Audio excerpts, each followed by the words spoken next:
स्वागत है आप सभी का प्रॉपर्टी पे। मैं हूं विशाखा त्रिपाठी और आज हम बात करने वाले हैं दिल्ली यूनिवर्सिटी एंट्रेंस टेस्ट के बारे में कि अगर आपको एमएससी फिजिक्स के लिए दिल्ली यूनिवर्सिटी में पीजी में एडमिशन चाहिए तो आपको क्या क्या चीज़ें पढ़नी होंगी, सिलेबस क्या है, उसकी एलिजिबिलिटी क्राइटेरिया क्या है। आज हम ये सारी चीज़ें डिस्कस करने वाले हैं, तो आइए शुरू करते हैं।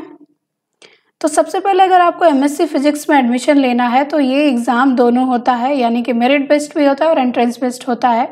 मेरिट बेस्ड सिर्फ दिल्ली यूनिवर्सिटी में यूजी कर रहे छात्रों के लिए होता है, एंट्रेंस सबके लिए होता है, ठीक है। तो आप यहाँ पे देखेंगे कि इसकी, आइए डिस्कस करते हैं कि इसकी एलिजिबिलिटी क्राइटेरिया क्या है दोनों के लिए, मेरिट के लिए और एंट्रेंस कैटेगरी के लिए। तो अगर बात करें एंट्रेंस कैटेगरी के लिए तो ये यहाँ पे कोर्स की रिक्वायरमेंट होगी। कोर्स की रिक्वायरमेंट है BSc honours in physics, okay, 3 years course after 10+2 from University of Delhi और any other university whose examination is recognised as equivalent to University of Delhi. यानी कि आपको बीएससी ऑनर्स से फिजिक्स होना चाहिए, ठीक है, फिजिक्स से बीएससी ऑनर्स होना चाहिए 3 years 10+2 फ्रॉम यूनिवर्सिटी, या तो दिल्ली यूनिवर्सिटी से या किसी भी यूनिवर्सिटी से जो कि रिकॉग्नाइज्ड हो, ठीक है, और ये इनके क्राइटेरिया से मैच करता हो, इनकी एलिजिबिलिटी से मैच करता हो, ठीक है। अब इसके लिए मार्क्स रिक्वायरमेंट्स यहाँ देखिए 55% और एबव मार्क्स इन एग्रीगेट और इक्विवेलेंट ग्रेड, ओके। तो ये इनका मार्क्स रिक्वायरमेंट है कि 55% से ज़्यादा होना चाहिए और उसके बराबर होना चाहिए कोई भी ग्रेड का, ठीक है। फिर आप देख सकते हैं कि सेकंड कैटेगरी में यानी एनी बैचलर ऑफ साइंस और engineering technology from a recognised institution having obtained at least 24 credits in physics course at the undergraduate level with at least 6 credits in mathematics, mathematical physics और engineering mathematics, okay. तो ये second category का है, ठीक है, और इसके में भी मार्क्स की रिक्वायरमेंट 55% है। यानी कि जैसे कि जो जिनको करना हो एमएससी फिजिक्स से या जो इंजीनियरिंग में हो, यानी जो बीटेक वगैरह कर रहे हो तो वो भी कर सकते हैं, उनकी भी मार्क्स की रिक्वायरमेंट 55% है, ओके। तो फिर बात करते हैं सेकंड मेरिट कैटेगरी की। तो यहाँ पे कोर्स की रिक्वायरमेंट ये है कि बीएससी ऑनर्स होना चाहिए फिजिक्स से from Delhi of university of Delhi only, okay. ये ध्यान रखिएगा कि मेरिट सिर्फ और सिर्फ दिल्ली से कर रहे यूजी कर रहे बच्चों के लिए है और यहाँ पे इनकी मार्क्स की रिक्वायरमेंट 60% और एबव मार्क्स इन एग्रीगेट और इक्विवेलेंट ग्रेड है, ओके। तो ये रहा कोर्स का कैटेगरी, एलिजिबिलिटी की कैटेगरी, ठीक है। अब आइए सिलेबस पे डिस्कस करते हैं कि अगर आपको इसका एंट्रेंस देना हो तो आपको कौन सी चीज़ें प्रिपेयर करनी पड़ेगी।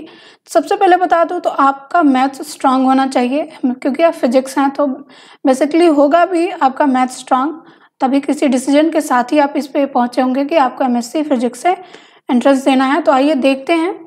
तो ये सिलेबस है फिजिक्स एंट्रेंस एग्जामिनेशन। तो इसका फर्स्ट मैंने यहाँ पे टॉपिक्स और उसके सब टॉपिक्स भी ऐड कर दिए हैं ताकि आप इजीली यहाँ से सब टॉपिक्स को नोट कर सकें, या आप इसे नोट कर लें सारे सब टॉपिक्स को और इनको प्रिपेयर कर सकें, ठीक है।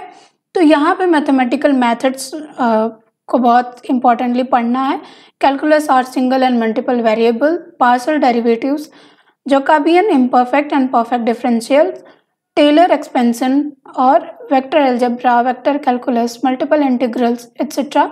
ये सारी यानी कि मैथमेटिकल मेथड्स में जो टूल्स हैं या चीज़ें हैं, मैट्रिक्स है, डिटर्मिनेंट्स हैं, ये सारी चीज़ें आपको पढ़नी है, ध्यान में रखनी है। तो आप ये सब टॉपिक्स नोट कर लें और इसको प्रिपेयर कर सकते हैं, ठीक है। और सबसे पहले एक चीज़ ना भूलें कि आप प्रीवियस ईयर पेपर्स जरूर करें, ठीक है। कोई भी एग्ज़ाम हो, कोई भी चीज़ हो, अगर आप उसके पहले एग्ज़ाम की प्रीवियस ईयर पेपर्स की प्रैक्टिस रहेगी आपकी तो कोई भी एग्ज़ाम इजीली क्वालिफाई कर लोगे, क्योंकि उससे आपको एक अच्छा आइडिया मिल जाएगा कि आपको क्या करना है, क्या पढ़ना है, कौन से पॉइंट्स आपके स्ट्रांग है, कौन से वीक हैं, ठीक है। तो उस चीज़ का ध्यान रखना है। तो यहाँ पे मैं सिलेबस वैसे आपको दे रही हूँ, ठीक है। सेकंड है कि mechanics and general properties of matter, okay. तो इसमें न्यूटन्स लॉ ऑफ मोशन यानी फिजिक्स का है, फिजिक्स की चीज़ें जितनी भी हैं सब आपको ध्यान में रखना है। अगर आप ऑलरेडी यूजी फिजिक्स में हैं तो आप बस यूजी को बहुत अच्छे से प्रिपेयर कर लें, ठीक है। 10+2 लेवल की भी फिजिक्स अच्छे से प्रिपेयर कर लें, बस आप एंट्रेंस इजीली क्वालिफाई कर लेंगे मैथ्स के साथ साथ, क्योंकि ये मैथ्स फिजिक्स और मैथ्स का अपना एक रिलेशन है। तो ये ध्यान रखिएगा कि जितने न्यूमेरिकल टाइप चीज़ें हैं वो ज़्यादा पूछी जाती हैं, ठीक है। तो आपका उस पेस पे वो न्यूमेरिक पॉइंट आपका स्ट्रांग होना चाहिए। तो ये इसके सब टॉपिक्स हैं, आप ध्यान में रख लीजिएगा, इतने टॉपिक्स आपको इसमें पढ़ने हैं। नेक्स्ट आते हैं ऑसिलेशन, वेव्स एंड ऑप्टिक्स। ये इंपॉर्टेंट है, इससे बहुत क्वेश्चन आते हैं, तो इसे ध्यान में रखिएगा। इसके जितने क्वेश्चन बनते हैं या जितने मोशन होते हैं उन चीज़ के बारे में देख लीजिएगा। सिंपल हार्मोनिक ऑसिलेटर और जनरल सोल्यूशन सब क्या है, ठीक है। डैम्प्ड एंड फोर्स्ड ऑसिलेटर्स क्या होते हैं, रेजोनेंस क्या होता है, wave equation, travelling standing waves in 1 dimension 2 dimension, ये सब। फिर डॉपलर इफेक्ट, फर्मेंस प्रिंसिपल।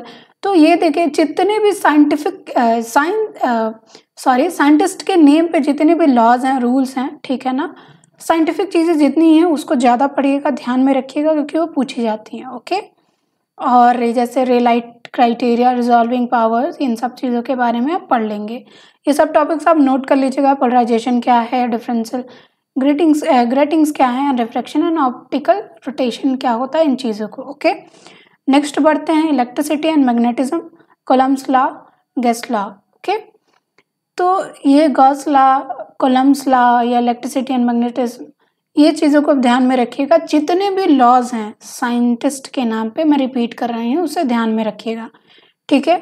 तो ये सब टॉपिक्स आप ध्यान में रखिएगा। लॉरेंज फोर्स क्या है, मोशन ऑफ चार्ज पार्टिकल्स क्या है, और मैग्नेटिक फील्ड्स क्या है, इन चीज़ों के बारे में।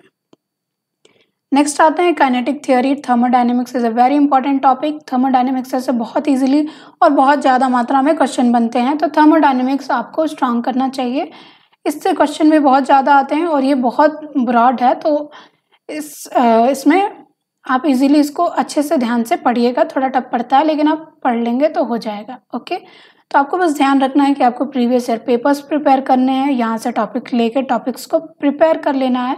ये चीज़ें आप पढ़ लेंगे तो आप इजीली प्रीवियस ईयर कर पाएंगे। ओके, आप इजीली वो पेपर सॉल्व कर लेंगे। फिर modern physics, inertial frames and Galilean invariance, इन सब के बारे में पढ़ना है। ये यहाँ के सब टॉपिक्स हैं, सब टॉपिक्स आप खुद देखिएगा, इसको पढ़िएगा। ओके, अगर आप यूजी में ऑलरेडी हैं फिजिक्स से, तो आप इजीली इन चीज़ों को समझ पाएंगे। नेक्स्ट है solid state physics, devices and electronics के बारे में। इसके बारे में आपको ध्यान रखना है कि क्रिस्टल स्ट्रक्चर क्या है, ब्रेविस लैटिस क्या है, बेसिस क्या है, मिलर इंडिसेस क्या है, x ray diffraction, Bragg's law, intrinsic and extrinsic semiconductors, variation of resistivity with temperature etcetera. यानी ये सारी चीज़ें आपको ध्यान रखना है। और हाँ, अगर आपने लॉजिक गेट्स को पढ़ा होगा, ठीक है, तो आप 12 से पढ़ते आ रहे होगे लॉजिक गेट्स, तो एंड और नॉट, इस पे बहुत सवाल बनते हैं, तो इन्हें ध्यान रखिएगा, ठीक है। इससे इजीली सवाल बनते हैं बढ़िया से, तो इनको ध्यान रखिएगा। ये आपको इजीली लर्न हो जाएंगे, 2-4 बार अगर आप इस पे प्रैक्टिस कर लेंगे तो याद हो जाएंगे। ओके, तो आज के लिए इतना ही। मिलते हैं अपने नेक्स्ट कोर्स के साथ में, लेक्चर के साथ में, नेक्स्ट वीडियोस के साथ। तो अगर आपको ये चीज़ें पढ़नी है तो आप हमारी वेबसाइट पे विजिट कर सकते हैं, इसके कंटेंट्स पे आपको मिल जाएंगे, ठीक है। ज़्यादा से ज़्यादा जानकारी के लिए आप हमारे चैनल को सब्सक्राइब करना ना भूलें, विजिट करें, लाइक करें, शेयर करें, और अच्छा लगा हो तो ज़रूर शेयर करें। Okay, thank you.